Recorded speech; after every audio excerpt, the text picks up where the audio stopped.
हमारा रिस्क हो जाएगा। अब मैं कह रहा हूं ये आपको गिफ्ट तो क्या बोलता है, अब ये क्या मतलब है इसका? देखो आप मुझे ये बताओ, जब हमने आज आते ही रिस्क फ्री एसेट और रिस्की एसेट का पोर्टफोलियो बनाया था तो हमने ओवरऑल रिस्क कैसे निकाला था? क्या लिखा था हमने ओवरऑल रिस्क के लिए? हमने कहा था कि ओवरऑल रिस्क ऐसे आएगा। कैसे आएगा? Standard deviation of risky asset multiplied by weight of risky asset. A को हमने रिस्की एसेट माना था, standard deviation of risky asset multiplied by weight of risky asset, यही था। स्टैंडर्ड डेविएशन मतलब रिस्क ऑफ रिस्की एसेट, और ये क्या है? Weight of. ये क्या है? हमारा रिस्क हो जाएगा। अब मैं कह रहा हूं ये आपको गिवन होगा। हमें कितना रिस्क चाहिए ये आपको गिवन होगा। आपको रिस्की एसेट का ये भी पता होगा कितना रिस्क है।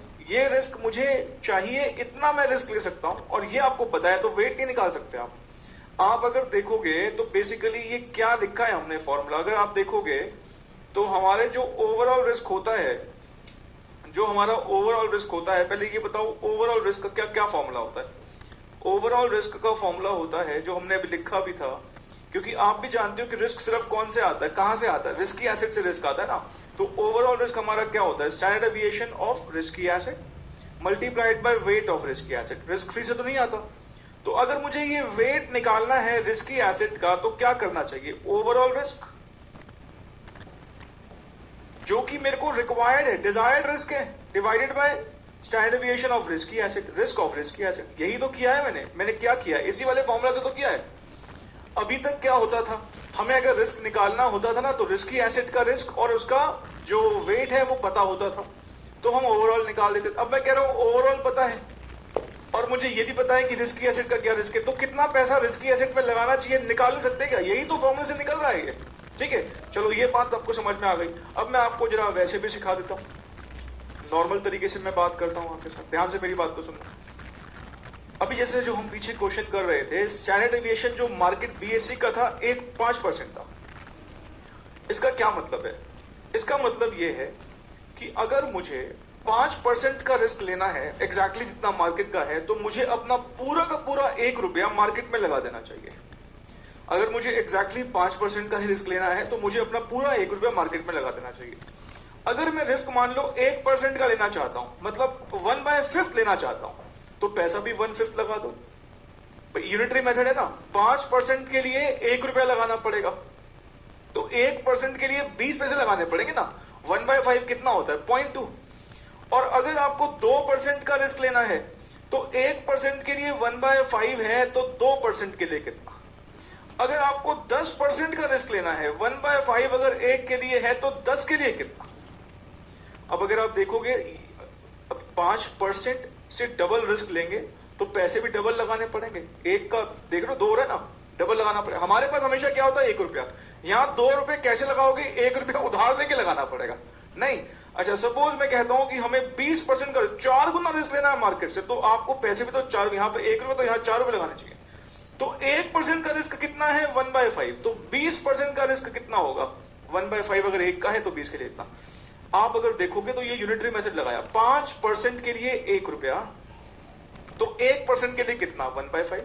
2% के लिए कितना? 2/5। 10% के लिए कितना? 10/5। क्योंकि 1/5 अगर 1% के लिए तो 10 से मल्टीप्लाई कर दो। ये 1% का रिस्क आ गया। अब अगर 2% का रिस्क चाहिए तो 2 से मल्टीप्लाई कर दो, 4 का चाहिए तो 4 से मल्टीप्लाई कर दो, 10 चाहिए तो 10 से मल्टीप्लाई कर दो, 20 चाहिए तो 20 से मल्टीप्लाई कर दो। अब ये है क्या? बेसिकली क्या है? ये 2% का रिस्क चाहिए, मतलब ये क्या है? ये है मेरा डिजायर्ड रिस्क।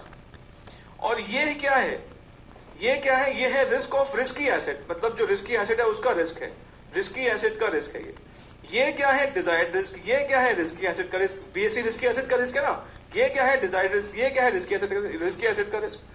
और मैं कह रहा हूं सब छोड़ो आप, हमने कहा कि हमें यह पता है कि ओवरऑल रिस्क जो होता है, अगर रिस्की और रिस्क फ्री एसेट दोनों हो, तो जो रिस्की एसेट का रिस्क होता है और उसका वेट ले लेते हैं। तो वेट ऑफ बी निकालने के लिए क्या करना चाहिए? ये चाहिए टोटल रिस्क जितना चाहिए डिवाइड बाय जो रिस्की एसेट का रिस्क है। ये कहते हैं डिजायर्ड रिस्क। ये हमें दे रखा होगा, और मतलब देखा जाए ये दोनों दे रखे होंगे तो वेट निकल जाएगा। और आसान से शब्दों में मैंने क्या बोल दिया इसको, कि जो रिस्क चाहिए desired risk divided by risk of risky asset. मैं वही क्वेश्चन के थ्रू बताऊंगा तो आपको बात समझ में आ भी जाएगी। ध्यान से देखिएगा प्लीज। अब हमें यहां पर कहता है रिस्क फ्री रिटर्न 10% है, अच्छा जी। एक्सपेक्टेड रिटर्न बीएससी का 18 और वही स्टैंडर्ड डेविएशन 5। कहता अब बताइए हम कैसे अपना पोर्टफोलियो कंस्ट्रक्ट करेंगे अगर बायर या कहें इन्वेस्टर 2% का रिस्क लेना चाहता है। 5% का रिस्क लेने के लिए पूरा 1 रुपया लगाना पड़ेगा, कहां पर? मार्केट में। लेकिन मैं अपना जो रिस्क है वो कितना लेना चाहता हूं? 2% का। तो अब हमें क्या करना चाहिए? अब हमें पहले तो वेट निकालना पड़ेगा। वेट निकालने का सीधे सीधा तरीका मैंने आपको लिखवा दिया है। वैसे क्वेश्चन नंबर कौन सा है? 44। लेकिन मैं 2-3 तरीके से बताऊंगा, आपको समझते जाइएगा प्लीज। पहले लिखेंगे डिजायर्ड रिस्क। डिजायर्ड रिस्क है 2%। प्रोपोर्शनेट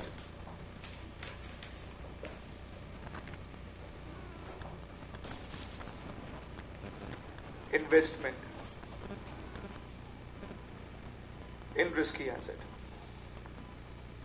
क्या करो आप? डिजायर्ड रिस्क लो, डिवाइड कर दो रिस्क ऑफ रिस्की एसेट्स। ये कहीं ना कहीं क्या निकाल रहे हो आप? वेट निकाल रहे हो। अब यहां पे एक ही सिक्योरिटी आप या कहीं इसको आरए बोल दो, wait of risky asset. Desired risk कितना है? 2% और रिस्क ऑफ रिस्की एसेट कितना है? 5। तो कितना लगाना पड़ेगा आपको? 0.4। इसको निकालने का एक और तरीका क्या है? हमारा ओवरऑल रिस्क क्या होता है अगर हम रिस्की एसेट में लगाते हैं पैसा? Sir standard deviation of risky asset multiplied by weight of risky asset, यही होता है ना। ये ओवरऑल रिस्क उसने बता दिया हमें 2% का लेना है। कितना लेना है? 2 लेना है। ये मुझे पता है रिस्की एसेट का कितना है? 5। तो वेट ऑफ रिस्की एसेट नहीं निकाल सकते क्या आप? वेट ऑफ रिस्की एसेट निकल जाएगा 2/5। ऐसे कर दो आप, अगर आपको वो समझ नहीं आता तो 0.4 आप ये कह लो। हमने कहा सीधे सीधे फॉर्मूला ही बन गया, desired risk divide by risk of risky asset. सीधा आ जाएगा। क्यों? क्योंकि इसमें रिस्क फ्री का अगर होता ना रिस्क तो थोड़ी लंबी क्वेश्चन बनती। रिस्क फ्री का रिस्क कितना होता है? 0। तो वो तो हम पिक्चर में लेके ही नहीं आएंगे। अब वेट ऑफ रिस्की एसेट आ गया तो क्या weight of risk free asset नहीं लेके आ सकते आप? Weight of risk free asset कैसे आएगा? 1 माइनस 0.4, ये कितना हो जाएगा? 0.6। क्या पूछा है इसने हमसे? यही पूछा है कि बताओ कैसे पोर्टफोलियो कंस्ट्रक्ट करोगे। तो क्या लिखे हम? ये 40% और ये कितना? 60%। 0 तो वो तो हम पिक्चर में लेके ही नहीं आएंगे। अब वेट ऑफ रिस्की एसेट आ गया तो क्या weight of risk free asset नहीं लेके आ सकते आप? Weight of risk free asset कैसे आएगा? 1 माइनस 0.4, ये कितना हो जाएगा? 0.6। क्या पूछा है इसने हमसे? यही पूछा है कि बताओ कैसे पोर्टफोलियो कंस्ट्रक्ट करोगे। तो क्या लिखे हमने? ये 40% और ये कितना? 60%। 40% should be invested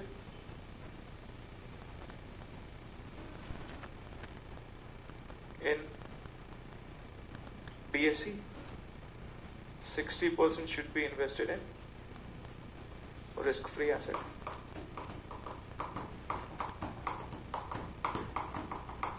ऑप्शन में क्या है? 40% BSE, 60%. A is the answer. आप देखो ना, ओवरऑल रिस्क का यही तो फॉर्मूला होता है जब हमारा रिस्की और रिस्क फ्री का कॉम्बिनेशन बनता है। क्योंकि रिस्क फ्री का तो कोई रिस्क है ही नहीं ना, तो वो यहां पर लाते ही नहीं। मैंने शुरुआत में आते ही तो एक्सप्लेन किया आज ये बात, आज आती ही तो ये बात एक्सप्लेन करी। ठीक है? अरे क्लियर है? पक्का? अब आपके पास दोनों के वेट्स हैं। मान लो इस क्वेश्चन में एक्सपेक्टेड रिटर्न निकालना हो, मैं लिख देता हूं ऊपर नॉट रिक्वायर्ड। एक्सपेक्टेड रिटर्न मान लो निकालना हो तो कैसे निकालोगे? सर पहले तो हम रिस्क फ्री का रिटर्न है 10, उसका वेट है 0.6। रिस्की का रिटर्न है बीएससी का 18, उसका वेट है 0.4। 6 प्लस 18 इंटू 0.4,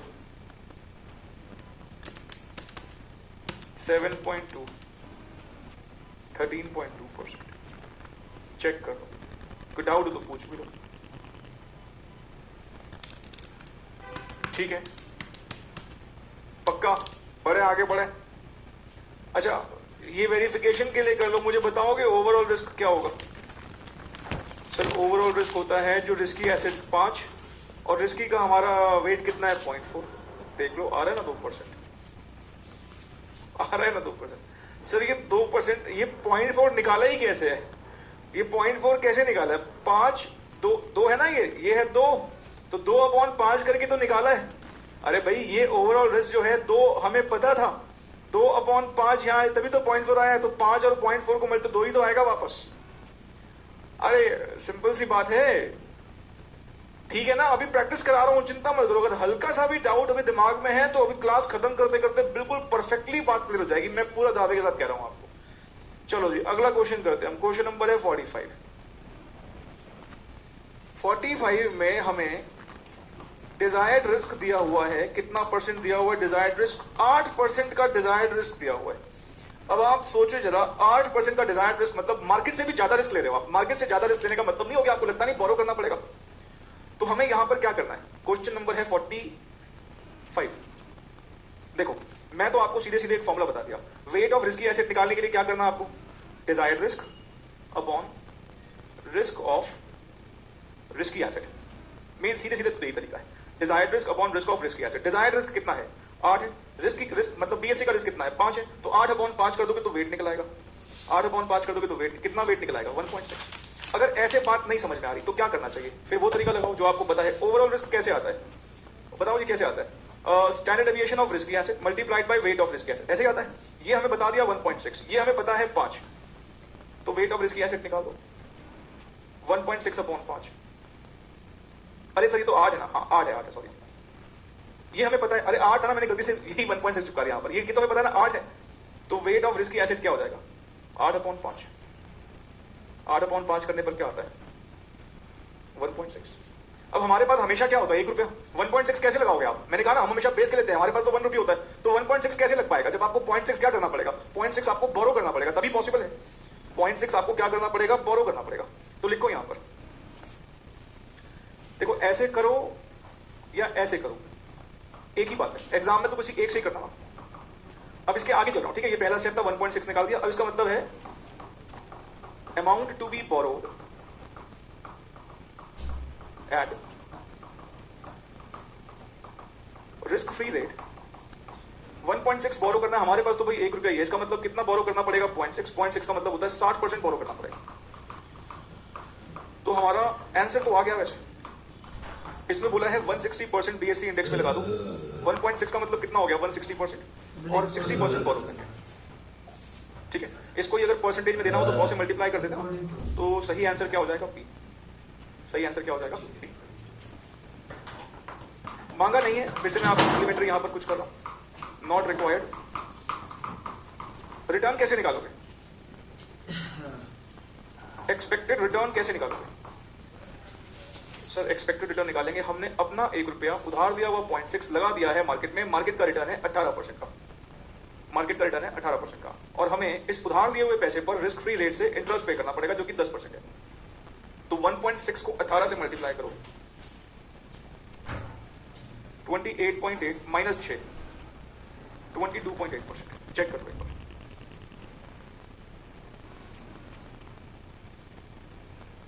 रिस्क भी निकालना हो तो निकाल दो, जब आप लिख ही दिया ऊपर नॉट रिक्वायर्ड। ओवरऑल रिस्क कैसे निकलता है? हमारा पैसा उधार दिया हुआ पैसा, इस पर हमें मार्केट का रिस्क लगाना पड़ेगा 1.6 इंटू 5, 8%। ठीक है? कोई डाउट है तो पूछो। चलें जी आगे चलें, आती है बात समझ में? चलो अब अगला क्वेश्चन ना आप ही ट्राई करो, मैं देखता हूं कितने बच्चे कर पाते हैं। अगला क्वेश्चन आप ट्राई करो।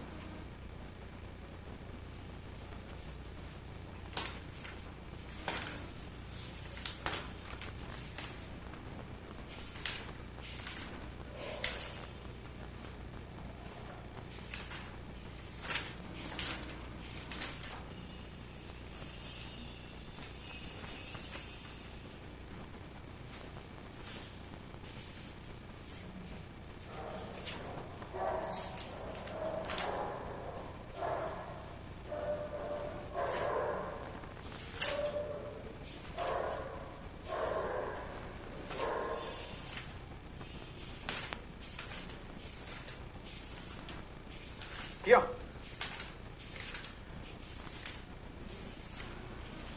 आइए देखें।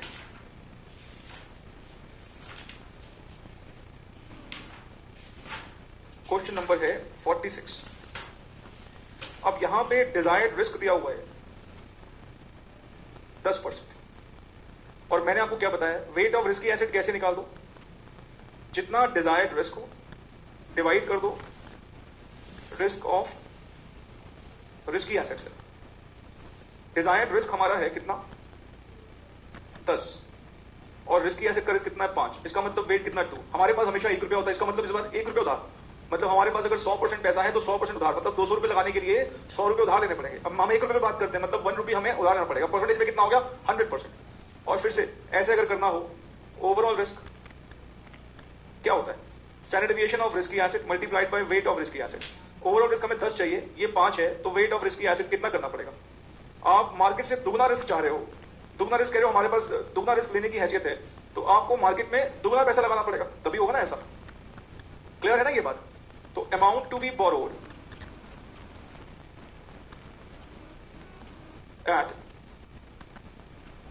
Risk free rate is equals to 2। हमारे पास कितना होता है 1, तो 1 का मतलब कितना 100% बोरो करना पड़ेगा। हमारे पास 1 रुपया ही बोरो करना पड़ेगा, मतलब हमारे 1 रुपया हमारे पास है और 1 रुपया बोरो कर रहे हैं, इसका मतलब 100% बोरो करना पड़ेगा। तो 100% बोरो है डी में, आंसर डी हो गया। 100% बोरो करना पड़ेगा, आंसर डी हो गया।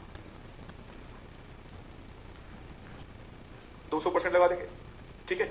अब मुझे बताओ, पैसे तो नहीं मांगा, फिर भी नॉट रिक्वायर्ड लिख के एक्सपेक्टेड रिटर्न निकाल देते हैं।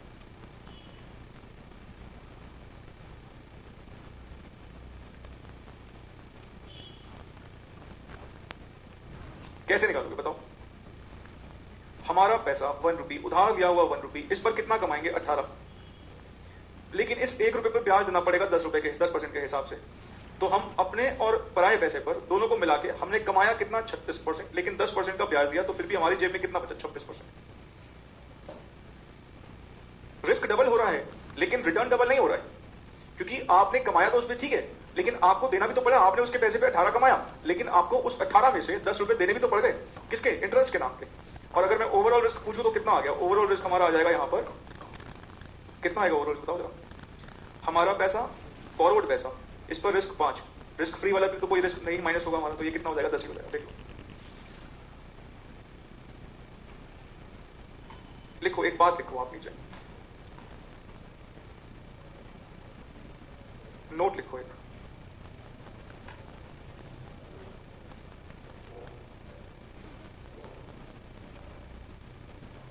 हमारे पास 1 रुपी होता है, ठीक है, हमारे पास 1 रुपी होता है। अगर वेट 1 से ज्यादा आए तब हमें रिस्क फ्री रेट पर बोरो करना होता है।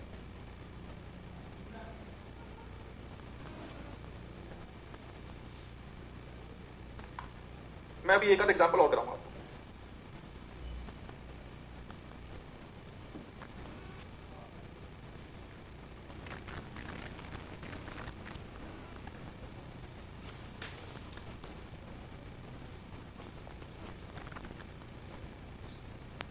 इसको लिख लो, ये हिंदी में भी लिख लो।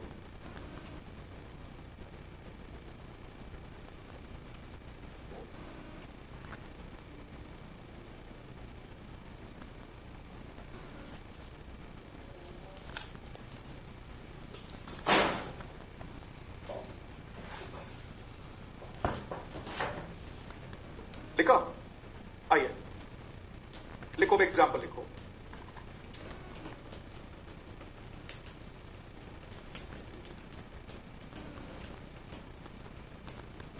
Risky asset, risk free asset, ठीक है। इनका रिटर्न है, इसका रिटर्न है सपोज 10% और इसका रिटर्न है मान लीजिए 6%। स्टैंडर्ड डेविएशन 10%, यहां तो स्टैंडर्ड डेविएशन नहीं होता। Calculate expected return if desired risk is 8%, B if desired risk is 15%। ठीक है, चलिए आपको मैं दे रहा हूं 2 मिनट, आप देखकर कितने बच्चे कर देते हैं, करो इसको try.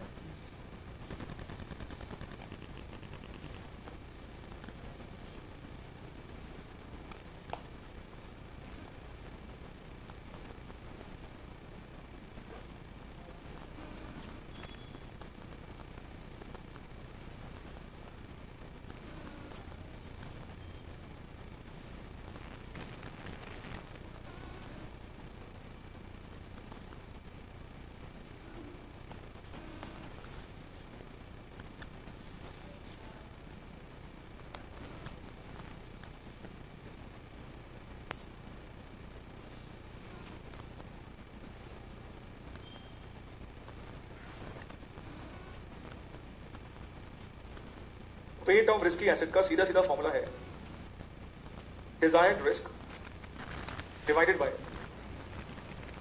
Risk of risky asset.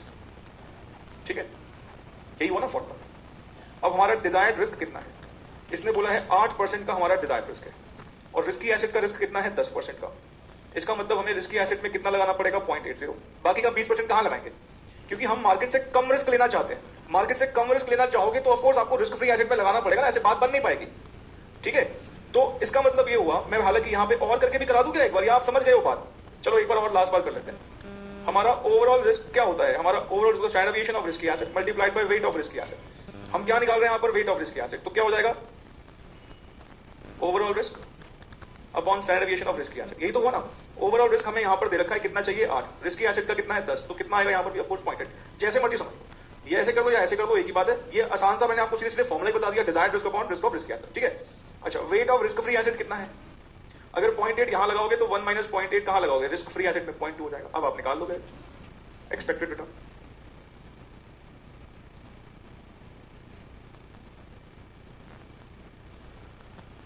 हमारा रिटर्न है रिस्की एसेट का 10, वेट है 0.8 plus 6 into 0.2, 8 plus 6 into 6 into 0.2, 1.2, ये हो गया 9.2%, 9.2%। ठीक है, पक्का। अब अगले में देखो क्या है, हमारा डिजायर्ड रिस्क 15% का है, that means we need to borrow. हम मार्केट से भी ज्यादा तो बोरो करना पड़ेगा ना, और बोरो जितना करना पड़ेगा, बोरो किया हुआ और अपना दोनों लगा देंगे कहां पर, मार्केट में। हमारे पास हमेशा कितना होगा 1 रुपया। अगर वेट 1 से ज्यादा है इसका मतलब बोरो का केस है, वेट 1 से कम है इसका मतलब बोरो नहीं, हम खुद का ही लगा रहे हैं। तो जितना 1 से कम आया है वो जा रहा है रिस्की में, मतलब 0.8 कहां था रिस्की में और बाकी का 0.2 रिस्क फ्री में। लेकिन अगर वेट 1 से ज्यादा आ जाए दैट मींस हम अपना भी पैसा लगा रहे हैं और बोरो किया हुआ पैसा भी लगा रहे हैं। इसको बदलूं, आइए बी पार्ट देखिएगा, वेट ऑफ रिस्की एसेट। क्या करेंगे आप, फॉर्मूला क्या है, desired risk upon risk on risky asset. Desired risk कितना है 15, 10, 1.5। Amount to be borrowed at risk free rate 1.5 का वेट है, हमारे पास तो 1 रुपये होता है, इसका मतलब 50 पैसे तो बोरो करने पड़ते हैं। ठीक है, तो एक्सपेक्टेड रिटर्न क्या आ जाएगा, अपना पैसा उधार दिया हुआ पैसा, इसको लगाएंगे मार्केट में, कितना मिलेगा 10%। लेकिन जो इस 50 पैसे को हमने उधार दिया है इस पर हमें 6% का ब्याज देना पड़ेगा, 6% का ब्याज है। तो 1.5 इंटू 10, 15 माइनस 0.5 इंटू 6, 12%। जब हम बोरो करते हैं इसका मतलब तब हम मार्केट से ज्यादा रिटर्न एक्सपेक्ट करेंगे ना। मार्केट कितना रिटर्न दे रही है 10% का, लेकिन हम ज्यादा एक्सपेक्ट करेंगे। क्यों ज्यादा एक्सपेक्ट करेंगे, बिकॉज बोरो कर रहे हैं। जब हम बोरो नहीं कर रहे हैं, अपना ही पैसा है और रिस्क भी कम ले रहे हैं, तो फिर हमारा रिटर्न भी मार्केट से कम आएगा। रिटर्न मार्केट का कितना था 9, कितना होगा मार्केट का कितना रिटर्न था 10, हमारा कितना रिटर्न है यहाँ पे 9.2। क्यों, क्योंकि हमने अपना पूरा रुपया लगाया ही नहीं मार्केट में, 80% लगाया है। तो 80% लगाया तो आप मार्केट जितना रिटर्न कैसे एक्सपेक्ट कर सकते हैं। इसको नोट कर दो प्लीज।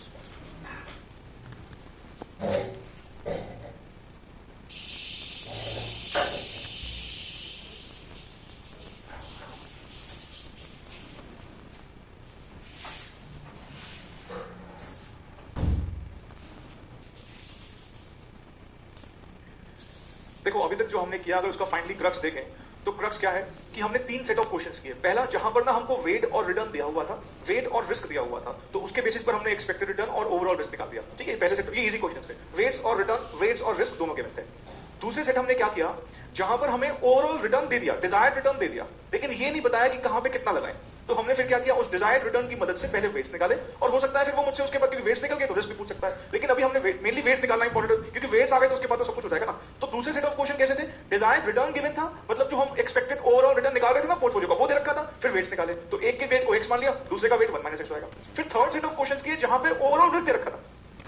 अब ओवरऑल रिस्क दे रखा है तो रिस्क वाले फॉर्मूला से हम वेट्स निकाल सकते हैं, और वेट निकलने के बाद कोई दिक्कत नहीं। बस ये ध्यान रखना कि अगर हमारा रिटर्न मार्केट से ज्यादा है, दिमाग में अगर हमारा डिजायर्ड रिटर्न मार्केट से ज्यादा है, इसका मतलब हमें बोरो करना पड़ेगा, क्योंकि हमें हमारे पास जो रुपया है अगर हम सारे का सारा भी लगा देंगे तो मार्केट जितना ही मिलेगा ना। तो अगर हमारा डिजायर्ड रिटर्न मार्केट से ज्यादा है, इसका मतलब ये कि हमें बोरो करना पड़ेगा। अगर हमारा डिजायर्ड रिटर्न मार्केट से कम है लेकिन रिस्क फ्री से ज्यादा है, तो उसका मतलब कुछ पोर्शन रिस्क फ्री में, कुछ पोर्शन रिस्क, ठीक। अगर हम सारा का सारा पैसा भी लगा देंगे मार्केट में तो हमें कितना मिलेगा, मैक्सिमम मार्केट जितना ही तो मिलेगा ना, ज्यादा नहीं मिल सकता। अगर उससे ज्यादा कमाने का मतलब क्या है कि आपने बोरो किया है और बोरो करके मार्केट में लगाया है और उस पर कमाया ज्यादा है, लेकिन तभी तो आपका रिटर्न बढ़ेगा ना, ये देखा भी हमने। अब आ जाओ रिस्क के पॉइंट ऑफ व्यू से, अगर हम एक्जैक्टली मार्केट जितना रिस्क लेंगे तो इसका मतलब हमने सारा 1 रुपया मार्केट में लगाया है। अगर हम मार्केट से कम रिस्क लेंगे, रिस्की से कम रिस्क लेंगे, तो मतलब कुछ रिस्क में और कुछ रिस्की में, और अगर हमारा वेट 1 से ज्यादा आ गया है इस केस में, इसका मतलब हमने पक्का बोरो किया है, और उस केस में आपका रिस्क भी मार्केट से ज्यादा आएगा और आपका रिटर्न भी मार्केट से ज्यादा आएगा। आज की क्लास के जो क्वेश्चन स्पेसिफिकली मैंने कराया ना, प्लीज उनको अभी प्रैक्टिस करना, तभी आगे बढ़ना, क्योंकि वो सारे क्वेश्चंस वरना ये कैसे लगेंगे। 3 सेट ऑफ क्वेश्चंस है जहां पर रिस्क, रिटर्न और वेट्स दे रखा है, ओवरऑल रिटर्न और ओवरऑल रिस्क निकालना है। सेकंड सेट ऑफ क्वेश्चन जहां पे ओवरऑल रिटर्न दे दिया और वेट निकालने हैं, और थर्ड सेट ऑफ क्वेश्चन जहां पर ओवरऑल रिस्क दे दिया और वेट निकालना है। ठीक, हमारे पास हमेशा कितना होता है, 1 रुपया। अगर वेट 1 से ज्यादा आ रहा है, इसका मतलब बोरो करना है। ठीक है, कर लोगे मैनेज, श्योर, डन। चलो अब मैं कुछ थियरी क्वेश्चन आपको करवाऊंगा, और वो थियरी क्वेश्चन जो है वो बेसिकली क्या है। सबसे पहले ना एक ये डिफरेंस है, काफी इंपॉर्टेंट है, इन्वेस्टमेंट और स्पेकुलेशन। देखो, अगर आसान से शब्दों में कहूं, इन्वेस्टमेंट और स्पेकुलेशन, इन्वेस्टमेंट अगर मैं किसी कंपनी में प्रॉपर एनालिसिस करके शेयर में इन्वेस्टमेंट करता हूं। मैंने जब किसी कंपनी में इन्वेस्टमेंट करने का सोचा तो मैंने सब चीजें देखी, उसकी बैलेंस शीट देखी, P&L देखी, उसकी मैनेजमेंट क्या सोचती है वो देखा, इकोनॉमी में क्या चल रहा है वो सब कुछ देखा। ऐसा करके अगर मैं पैसा लगा रहा हूं तो उसे हम इन्वेस्टमेंट बोलते हैं। लेकिन मैंने किसी की टिप पर, किसी के कहने पर इन्वेस्टमेंट कर दिया, मैंने ट्रेंड देखा, अरे ये शेयर लगातार बढ़ रहा है तो आगे भी बढ़ेगा ही, ये सोच के इन्वेस्टमेंट कर दिया, तो ऐसे केस को हम बोलते हैं स्पेकुलेशन है। ठीक है, हम अभी ना आगे चल के एक थ्योरेटिकल क्वेश्चन हमारे एग्जाम के लिए काफी रेलेवेंट है कि फंडामेंटल एनालिसिस क्या होता है और टेक्निकल एनालिसिस क्या होता है। फंडामेंटल एनालिसिस का मतलब होता है जब मैं कंपनी के जो बैलेंस शीट, P&L और जो कंपनी की इंफॉर्मेशन है उसको एनालाइज करके इन्वेस्ट करूं। और टेक्निकल एनालिसिस में मोरलेस अभी हालांकि हम डिटेल में पढ़ेंगे, लेकिन टेक्निकल एनालिसिस बोलता है कि जब मैं ट्रेंड्स को, चार्ट्स को, जो कंपनी, जब स्टॉक मार्केट में चार्ट बनता है, जब ट्रेंड शो होता है उसके चार्ट बनते हैं, डिस्कस भी करेंगे कौन कौन से चार्ट होते हैं, आएगा हमारे सिलेबस में है। तो ये जो है ना technical, speculation basically technical analysis चलता है। मतलब मैंने कोई कंपनी के फंडामेंटल नहीं देखे, किसने मुझे कहा कि भाई ये लो, इस कंपनी के 10 दिन का ट्रेंड है तो मैं उसके बेसिस पे पैसे लगा रहा हूं, तो ये बेसिकली स्पेकुलेशन है। किसी के कहने पे पैसे लगा रहा हूं, ये स्पेकुलेशन है। नहीं, मैं देख रहा हूं अरे मार्केट लगातार बढ़ रही है, मैंने भी भाव में लगा दिए पैसे, ये स्पेकुलेशन है। आप अगर वैल्यूएशंस देखकर, फंडामेंटल्स देखकर अगर पैसा लगाते हैं तो उसे हम क्या बोलते हैं, इन्वेस्टमेंट। ठीक है, स्पेकुलेशन के पीछे ग्रीड है, लालच है, और जब हम इन्वेस्टमेंट करते हैं तो लालच नहीं है, मॉडरेट रिटर्न है। भाई मैं किसी को पैसा दे रहा हूं, मेरी एक्सपेक्टेशन जो होती है नॉर्मल, जैसे हर एक इन्वेस्टर की होती है वैसी है। इन्वेस्टमेंट लॉन्ग टर्म बेसिस पे चलता है, स्पेकुलेटिव शॉर्ट टर्म। मैं रातों रात अमीर बनना चाहता हूं। अगर रातों रात अमीर, कई लोग आते हैं ऐसे स्टॉक मार्केट में जो रातों रात अमीर बनना चाहते हैं। मतलब मैं आपको एक फंडामेंटल एक रीजन देता हूं। स्टॉक मार्केट में जब वो वही सेम बंदा बैंक की एफडी में लगाता है ना तो 7% में खुश है, बैंक की एफडी में लगाता है तो 7% में खुश है, लेकिन स्टॉक मार्केट में आते ही पता नहीं उसकी रिटर्न की एक्सपेक्टेशन 25-30%, 40%, वो चाहता है डबल हो जाए फटाफट पैसा। अरे भाई स्टॉक मार्केट कोई यहाँ पे गैम्बलिंग थोड़ी हो रही है जो आप एक बार डबल ट्रिपल पैसा करना चाहते हैं। स्पेकुलेशन में हमारे पास कह सकते हो कि थोड़ी सी ग्रीड आ जाती है, प्रॉफिट मोटिव थोड़ा ज्यादा होता है, ज्यादा रिटर्न एक्सपेक्ट करते हैं, और यहाँ पे ज्यादा रिटर्न एक्सपेक्ट करते हैं, उसका मतलब ज्यादा रिस्क लेते हो। अगर सोचो ना, प्रॉपर एनालिसिस करने के बाद मैंने अगर इन्वेस्टमेंट किया, वो उसे बोलते हैं कैलकुलेटेड रिस्क, कैलकुलेटेड रिस्क। ठीक है, तो हमारे पास यहां अगर देखोगे तो ये एनालिसिस बेस्ड है, लेकिन ये हियर से मतलब किसी से सुन के हमने लगा दिया। चार्ट्स हम बात भी करेंगे, चार्ट्स कौन से होते हैं, और मार्केट की साइकोलॉजी। मार्केट में बुलिश रन चल रहा है, बढ़ रहा है, सारे कह रहे हैं हाँ बहुत अच्छा होगा, वैसे लगा दिए पैसे, तो मतलब मार्केट की साइकोलॉजी के हिसाब से मार्केट बुलिश रन है, तो हमने कहा ठीक है हम भी शॉर्ट टर्म में कुछ कमाने की कोशिश करते हैं। ये लॉन्ग टर्म नेचर का रहता है। जब मैं इन्वेस्टमेंट करता हूं, सोचो ना मैं इतनी ज्यादा रिसर्च करूंगा, मैंने सीमेंट कंपनी को प्रॉपर थॉरली रिसर्च कर दिया, उसके सारे डायनामिक्स देख लिए। जब मैं इतनी मेहनत करके इन्वेस्ट करूंगा तो क्या मेरा होराइजन शॉर्ट टर्म का होगा, क्या मैं 2-4-6 दिन के लिए करूंगा? नहीं। और जब मेरी मेहनत नहीं होगी ना तो मैं जल्दी से जल्द प्रॉफिट कमाने की कोशिश करूंगा। ये शॉर्ट टर्म नेचर में आता है, ये लॉन्ग टर्म नेचर में आता है। जानते हो प्रैक्टिकली जो लोग एफएनओ खेलते हैं ना, एफएनओ में फ्यूचर्स में ऑप्शंस, बहुत गंदा गैम्बल है, जो आई समझ लो वो पूरा का पूरा।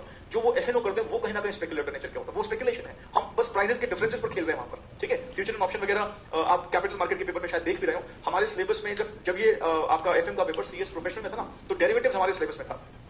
एग्जीक्यूटिव के बच्चों को लगता है कि प्रैक्टिकल क्लाउड के लिए हैवी हो जाएगा, तो उन्होंने डेरिवेटिव हटा दिया आपके सिलेबस में, वरना मैं आपको डेरिवेटिव्स मतलब फ्यूचर्स ऑप्शन को लेकर बहुत सारी बातें बताता, बट नहीं, इस सिलेबस में कोई दिक्कत नहीं। यहां पर हमारी ऑफ कोर्स क्योंकि हम रिस्क कम ले रहे हैं भाई, हम इन्वेस्टमेंट ऐसा नहीं कहीं भी लगा देंगे। अगर मुझे किसी किसी कंपनी के एनालिसिस के बाद लगता है कि नहीं ये कंपनी ठीक नहीं है, आगे जाके प्रॉब्लम क्रिएट कर सकती है, तो मैं वहां पैसा नहीं लगाऊंगा, मॉडरेट रिस्क लूंगा। जहां मुझे लगता है चांसेस है मुझे रिटर्न दें, तो यहाँ पे हम रिस्क थोड़ा सा कम लेते हैं या ज्यादा रिस्क लेते हैं। रिटर्न रिस्क अगर हम कम लेंगे तो रिटर्न भी मॉडरेट मिलेगा, और यहाँ पर रिटर्न हम ज्यादा एक्सपेक्ट करेंगे ऑफकोर्स। कई लोग अब देखोगे ना, जो एफएनओ होता है वो कहीं ना कहीं आपके पास जेब में 10 रुपए हैं, पर एफएनओ की मदद से आप 100 रुपए लगा सकते हैं। अब वो एक अलग तरीके की गेम है, अलग तरीके का आपको इन्वेस्टमेंट है कि वो कहीं ना कहीं आपको देखा जाए तो बोरो तो कर रहे हो आपके पास जेब में 10 रुपए थे, लेकिन आपको कितने लगाने वो अलाउ करता है, वो मल्टीपल टाइम्स एक मार्जिन मनी होता है वो अलाउ करता है। तो और वो नहीं भी करता, तो अगर मैं नॉर्मली भी आप देखोगे स्पेकुलेशन में क्या होता है, अगर मुझे लगता है कि यार ये शेयर अभी 10 दिन में बढ़ने वाला है, उस होप में मैं 4 लोगों से उधार लेके भी लगा देता हूँ। ये जनरली जब क्योंकि लालच है ना, लालच अभी देखा ना, पीछे लालच बोरो करके लगाया ना, अभी आज ही देखा हमने, तो ये बोरोड फंड से भी होता है और ये ओन फंड से। यहां पर हम एक स्टेबल इनकम चाहते हैं, मैंने लगा दिया टीसीएस में। अब मैं चाह रहा हूं कि भैया टीसीएस देखता हूं हर क्वार्टर में डिविडेंड बढ़ती है, एक स्टेबल इनकम आती रहेगी, गेन भी देती है, कैपिटल गेन भी देती है, स्टेबल इनकम भी आती है। और मैं अगर सपोज किसी एनसीएलटी के स्टॉक में लगा दूं, वहां भी एनसीएलटी का स्टॉक तो हालांकि बिल्कुल ही गैम्बल है, कुछ नहीं पता क्या होने वाला है। स्पेकुलेशन समझ लो कि एक शेयर लगातार मुझे लग रहा है बहुत गिर गया, बहुत गिर गया, बहुत गिर गया, अभी मुझे लगता है कि अब शायद ये उठेगा, तो उस होप पे पैसा लगा दिया। यहां पे अनसर्टन है। एफएनओ वाले जो भी फ्यूचर्स एंड ऑप्शंस में इन्वेस्टमेंट करते हैं ना, उनका देखा हो क्या हाल है, कभी बहुत हंस रहे होते हैं, कभी बहुत रो रहे होते हैं, और अल्टीमेटली सब कुछ गवा बैठे तो रो ही रहे होते हैं, ठीक है ना। स्पेकुलेशन कभी किसी की नहीं होती। और यहाँ पर ऑफकोर्स एक कॉशियस इन्वेस्टर है, समझदार इन्वेस्टर है, यहाँ पर डेयरिंग केयरलेस, बिना फैमिली की रिस्पॉन्सिबिलिटीज देखे कुछ भी देखे, आप इसको क्या कहते हैं, कह सकते हैं स्पेकुलेशन, ठीक है। अच्छा, अब एक बात ध्यान रखना, मेरी बात को सुनना प्लीज। हमारे इंस्टीट्यूट ने स्टडी मटेरियल में एक डेफिनेशन दी है इन्वेस्टमेंट की, बेंजामिन ग्राहम की। ये एक अमेरिकन इन्वेस्टर थे जो 1976 में इनका देहांत हो गया था, उनकी एक डेफिनेशन दी हुई है इन्वेस्टमेंट की। तो वो डेफिनेशन मुझे हो सकता है एमसीक्यू में डेफिनेशन दे और पूछ ले आपसे कि बताओ ये किस इन्वेस्टर ने ये डेफिनेशन दी थी। वो डेफिनेशन आप देखोगे ना बुक में, जहां से थियरी क्वेश्चन शुरू हो रहे हैं, वहां पे ये पहला ही क्वेश्चन है इन्वेस्टमेंट स्पेकुलेशन का। ये सब बातें वहां लिखी हुई है, मैंने समराइज फॉर्म में लिखा, जैसे मैं हमेशा करता हूं। इसमें देखो ये डेफिनेशन लिखी, according to Benjamin Graham, an investment operation is one which upon thorough analysis promises safety of principal and adequate return। कहता है इन्वेस्टमेंट वो होती है जो थॉरो एनालिसिस के बाद, अब हम थॉरो एनालिसिस करके लगाएंगे तो मुझे पता है कि वहां पे मेरा प्रिंसिपल भी सेफ रहेगा और मुझे एडिक्वेट रिटर्न भी मिलता रहेगा। कहता है अगर ये वाला जो फीचर है थॉरो एनालिसिस का, अगर ये कोई ऑपरेशन मीट नहीं कर रहा, समझ लो स्पेकुलेशन है, ठीक है, समझ लो स्पेकुलेशन। मैंने किसी के कहने पर लगा दिया पैसा, मैंने क्या एनालिसिस किया नहीं। सिर्फ मान लो वो राकेश झुंझुनवाला ने आपको एडवाइस दी थी, मान लो राकेश झुंझुनवाला मेरा बहुत अच्छा फ्रेंड, सब ऐसे एग्जाम्पल देगा, मेरा बहुत अच्छा फ्रेंड, उसने कहा लगा दे, मैंने लगा दिया। अब आप कहोगे सर उसका तो आप, वो तो इतना बड़ा इन्वेस्टर है, उसने तो थॉरो एनालिसिस किया था, तो उसने किया था इसका मतलब मेरा भी हो गया। पर ध्यान रखना, मान लो मेरा इन्वेस्टमेंट का जो है एडवाइस बहुत ज्यादा वर्क करती है, एग्जाम्पल दे रहा हूं, मान लो बहुत एडवाइस, मैंने आपको बता दिया कि भाई ये शेयर खरीद लो, आपने खरीद लिया। मैंने आज जो एडवाइस दी है ना, वो आज के सिचुएशन पर दी है, आज मुझे लगता है कि ये शेयर बढ़ेगा, मैंने बता दिया आपको, आपने भी खरीद दिया। और कुछ ऐसा हुआ कि उस पर्टिकुलर शेयर के फंडामेंटल्स ही बदल गए। फॉर एग्जाम्पल, जैसे अभी सीसीडी के मैं काफी बार एग्जाम्पल दिया, मान लो मैंने आपको सीसीडी से रिलेटेड जो एडवाइस, मैंने कहा सीसीडी खरीदो, बहुत ज्यादा आगे दिक्कत था, कोई बहुत बढ़िया शेयर है, लेकिन उसके ठीक दिनों के कुछ ही बाद ही वो ओनर के सुसाइड के बाद उसका शेयर प्राइस क्रैश कर गया। अब आप तो न्यूज देखते नहीं, आपने मेरे कहने पर सीसीडी का शेयर खरीद दिया, और क्योंकि मैं अब उस इन्फॉर्मेशन को ट्रैक कर रहा था, मैंने देखा इतना बड़ा इवेंट हो गया, मैंने अगले दिन ही बेचा था, नुकसान पे बेचा था, आप लेके बैठे हुए, क्योंकि आपको तो पता नहीं था, आपको तो मेरी बात नहीं, आपको तो नहीं पता क्या होगा क्या नहीं होगा, आपने तो मेरी बात नहीं। तो आपने किसी के कहने पर इन्वेस्ट किया, बाइंग के टाइम पे तो वो आपके साथ है, सेलिंग के टाइम पे वो आपके साथ थोड़ी है। आपने किसी सीएनबीसी आवाज पर एक किसी बड़े इन्वेस्टर का सुन लिया कि हाँ भाई ये शेयर बढ़ेगा, खरीद लो, आपने खरीद भी लिया नहीं, और उसके बाद लेकिन वो शेयर गिरना शुरू हो गया, क्योंकि बाइंग के टाइम पे तो आपने खरीद लिया, जब उसने कहा था बाय करो, हाँ तब हो सकता है फंडामेंटल सपोर्ट कर रहे थे, लेकिन जब वो आगे जाके खुद बेच देगा तो बेचने के टाइम पे वो आपको बताएगा कि नहीं बताएगा, ये थोड़ी पता आपको, ठीक है। तो इसलिए जो ये नहीं मीट करता ना थॉरो एनालिसिस, इसका मतलब ये वाला फीचर अगर नहीं मीट करा तो वो क्या है, कहता है वो फिर स्पेकुलेटिव है, मतलब आपने सट्टा ही खेला है, सट्टा ही है, ठीक है। तो ये इनका नाम जरूर याद रखना प्लीज, बेंजामिन ग्राहम, ठीक है। आप हो सके तो बुक में ही हाईलाइट कर लो, ये डेफिनेशन देगा एग्जाम में एज एमसीक्यू और पूछेगा बताओ किसने लिखी। मैंने डाल रखा है, एमसीक्यू डाल रखा है, देखो मैंने डाल रखा है, क्वेश्चन नंबर 47 निकालो, एन इन्वेस्टमेंट ऑपरेशन डाल रखा है ना, who gave this definition of investment, 4 नाम लिखे हैं, Warren Buffett, Benjamin Graham, Dow Jones, John Murphy, क्या नाम है, बेंजामिन ग्राहम, ठीक है, याद रहेगा। चलो इसको नोट कर लो बेटा, इसको नोट करो।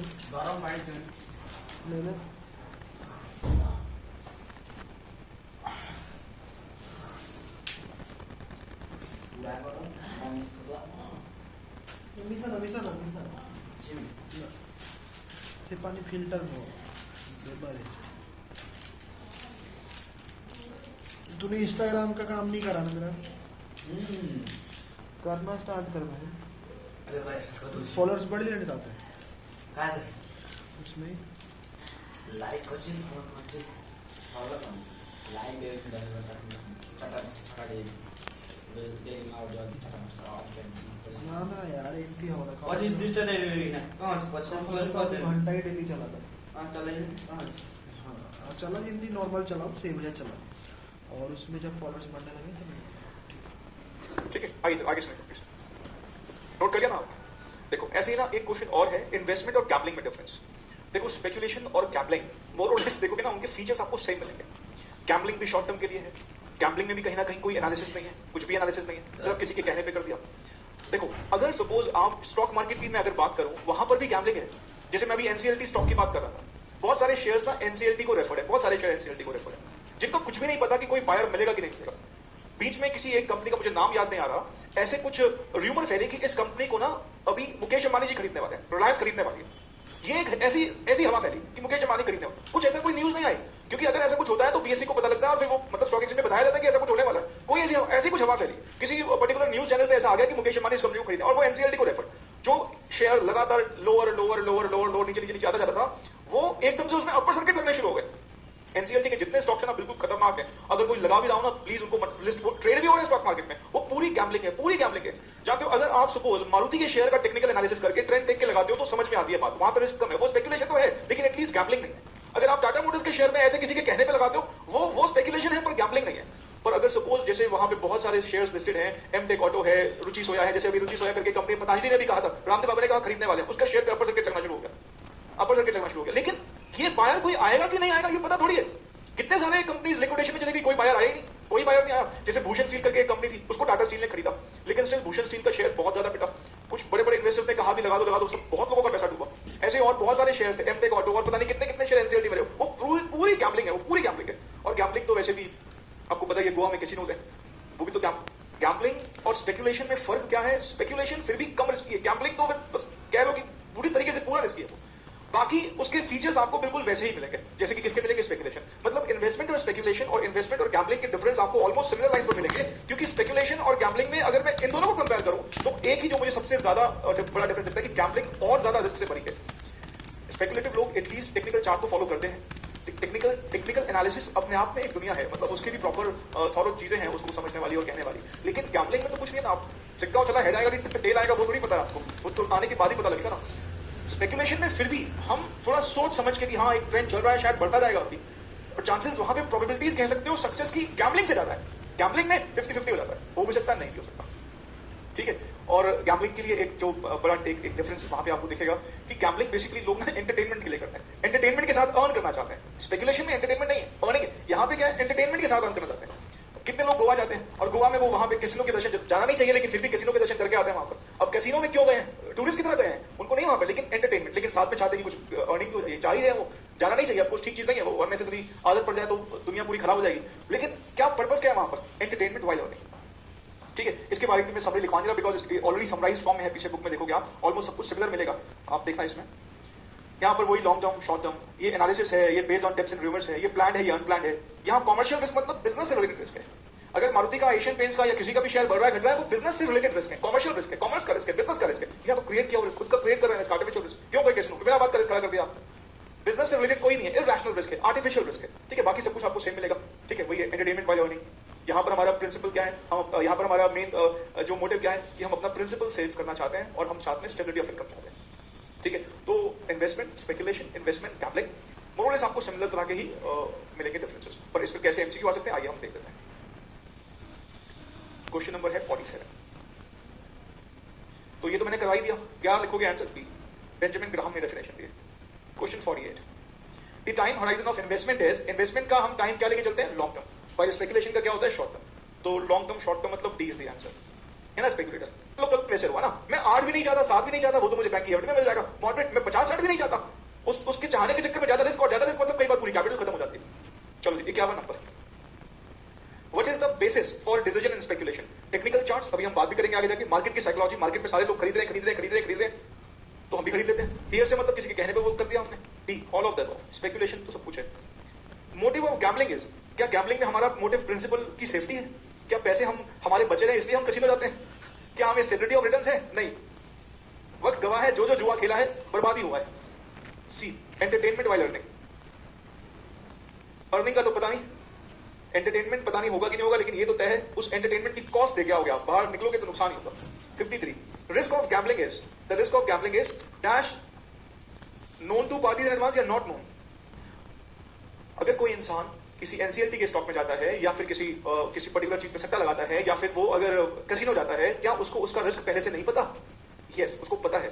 The risk of gambling is known to parties in advance, उनको पहले से ही पता है। ये डिफरेंसेस मिलेगा पीछे आपको। चलो जी, खत्म हो गया। ये दो डिफरेंसेस प्लीज आप रीड कीजिएगा। आगे जाके हम अभी और भी थियरी क्वेश्चंस करेंगे इस चैप्टर से। थियरी क्वेश्चंस रिलेवेंट है, इंपॉर्टेंट है, बहुत सारे थियरी क्वेश्चंस हैं, हम करेंगे भी और इंपॉर्टेंट है। प्लीज इस चैप्टर के दोनों चीजें, प्रैक्टिकल और थियोरेटिकल, दोनों रिलेवेंट है। हम दोनों तरीके से प्रिपेयर करके जाएंगे अपने आपको, ठीक है? किया है, चले बड़े आगे, बड़े मतलब आज के लिए बाय बाय, अगली क्लास में मिलेंगे। Thank you so very much, take care. Please आज की जो क्वेश्चन से रिवाइज करना जरूर। Thank you so very much, take care, bye.